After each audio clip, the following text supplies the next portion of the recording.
Halo semuanya, bertemu lagi di L3 SMP Regina Pacis yang bertema kesetaraan gender. Sebelum itu, kami perkenalan diri dulu ya. Halo, nama saya Eugenius Dimas Prameswardana dari kelas 7D, nomor absen 10. Halo, nama saya Rara Syalmita Natalia Wardani dari kelas 7D, nomor absen 32. Halo, nama Karel Sebastian Andika Watratan dari kelas 7D absen 22. Halo, nama saya Gabriela Edenia dari kelas 7D, nomor absen 14. Pada kali ini, kelompok kami akan membawakan judul "Kenapa sih gaji perempuan di bawah gaji lelaki?" Yuk kita cari tahu. Upaya warga bekas lokalisasi Doli Jarak, Surabaya untuk bertahan hidup patutlah kita acungi jempol. Warga yang sebelumnya hidup bergantung pada aktivitas di lokalisasi terbesar di Indonesia tersebut kini justru bertahan dengan membentuk kelompok usaha rumahan. Lalu bagaimana kondisi usaha kecil menengah milik warga pasca 2 tahun lokalisasi tersebut ditutup? Kita lihat bersama. Di bekas wisma inilah Ahmad Arif dan puluhan warga memproduksi berbagai jenis barang, mulai kaos, sablon, sampai yang terbaru adalah sandal. Kabar baiknya, sandal produksi mereka diterima pelaku usaha perhotelan. Belasan ribu sandal sudah dipesan sampai 1 tahun ke depan. Arif memperkerjakan 40 warga. Sebagai warga terdampak penutupan lokalisasi Doli dan Jarak, dia mengajak warga lain bangkit dan berusaha. Mantan tukang parkir ini pun melegalkan usahanya dalam bentuk CV agar bisa bergaul di dunia usaha. Setelah itu saya pikir kalau ini saja dengan jumlah volume pegawai yang banyak, saya harus putar otak untuk mengembangkan usaha lagi. Salah satunya kebutuhan pokok daripada hotel itu satu sandal yang sekali pakai. Kalau ngomong volume ribuan lah, bahkan jutaan. Kalau kita mau ambil semua di pasar di Surabaya saja, nggak usah keluar kota, Surabaya. Bangunan ini disewa seiring semakin berkembangnya usaha. Memang wajah kampung bekas lokalisasi berubah 180 derajat. Sebelum penutupan lokalisasi, sulit melihat tempat usaha di kawasan ini. Begitu juga dengan anak-anak yang bebas bermain di kampung tanpa gangguan pemandangan seronok. Usaha warga dibina oleh pemerintah setempat. Pemerintah membantu dengan memasarkan semua produk yang dihasilkan warga. Misalnya dengan merangkul pelaku usaha di Kecamatan Sawahan. Jadi yang membuat itu warga sini. Kemudian kita bina, kita coba buka marketnya, salah satu ke hotel. Dan terbukti sandal buatan warga bisa diterima. Kemudian setelah sandal ini ternyata ada respon bagus. Kemarin disampaikan ke saya jangan hanya sandal Pak. Nah kita coba nanti samiler bisa masuk ke hotel. Ya bisa masuk di hotel itu. Dan kemudian ini sudah menunggu beberapa hotel pengen juga. Bagi pelaku usaha perhotelan, sandal yang dibuat warga sudah sesuai standar baik kualitas maupun harga. Mereka bahkan menunggu apakah warga bisa memproduksi perlengkapan lainnya. Memang kalau kita ambil dari segi bisnis ya, kita sebetulnya sudah mengambil dari vendor lain, Akan tetapi pertimbangan kita dari vendor lain ini tidak ada nilai lebihnya untuk mereka. Mereka memang berbisnis. Kebetulan dengan adanya tawaran untuk menjadi mitra, ini bagi kita merupakan kesempatan. Kita punya istilahnya punya kesempatan untuk ikut partisipasi menjadi bagian untuk merubah kemajuan perekonomiannya mereka ya dengan memberikan proyek ya semacam proyek seperti ini. Target selanjutnya produk lain seperti kerupuk samiler, minuman olahan rumput laut dan batik bisa masuk ke hotel.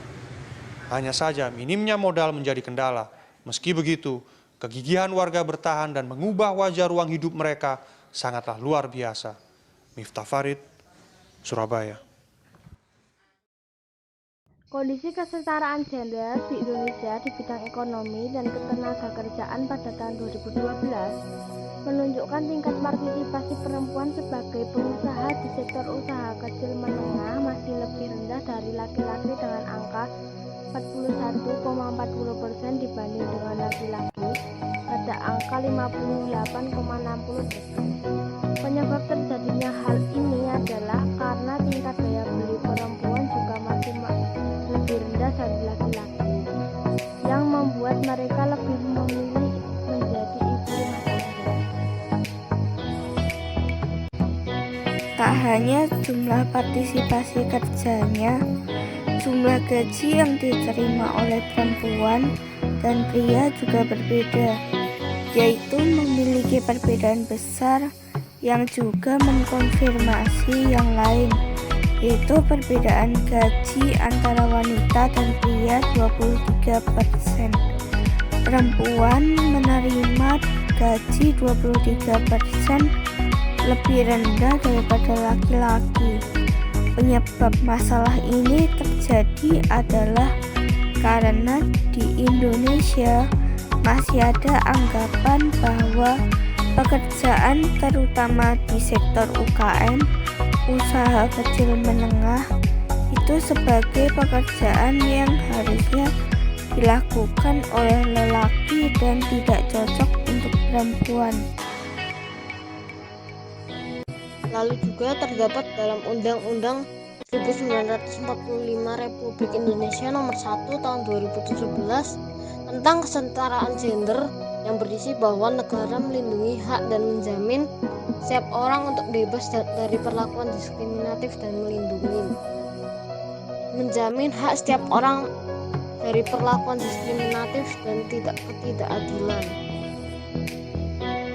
Padahal juga dalam agama kita diajarkan untuk menegakkan kesetaraan gender dengan memperjuangkan agar perempuan dan laki-laki mampu berelasi sebagai citra Allah yang setara, memperjuangkan terwujudnya kehidupan bersama yang lebih manusiawi, berkeadilan gender, serta bebas dari berbagai macam penindasan.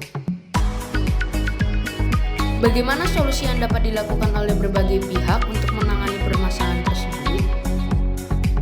Solusi menangani hal tersebut adalah meningkatkan daya beli pada perempuan dan laki-laki secara seimbang dengan membuat poster atau brosur yang berisi "Ayo menyemangati para perempuan" dan memberikan usul supaya memberikan gaji atau upah yang sama terhadap perempuan dan laki-laki. Solusi yang kedua yang bisa dilakukan adalah pemerintah harus menciptakan lapangan kerja baru bagi para perempuan. Karena dengan menciptakan lapangan kerja untuk perempuan, sudah memberikan akses atau kesempatan kepada para perempuan. Yang terakhir, pemerintah juga harus meningkatkan sistem keadilan di Indonesia. Karena dengan meningkatkan sistem keadilan, dapat membuat gaji antar gender perempuan dan laki-laki lebih adil dan setara. Bagaimana solusi yang dapat dilakukan kelompok sebagai generasi muda dalam menangani permasalahan yang diangkat? Memberikan kesempatan kepada perempuan untuk bergabung dalam dunia ekonomi, lalu mengadilkan gaji antara perempuan dan laki-laki supaya tidak ada lagi kesenjangan gaji di dunia ekonomi. Jadi, ayo mulai sekarang kita salinglah menghargai hak antar gender laki-laki maupun perempuan supaya dapat tercipta kedamaian dan ketentraman di Indonesia maupun di dunia. Terima kasih telah menonton.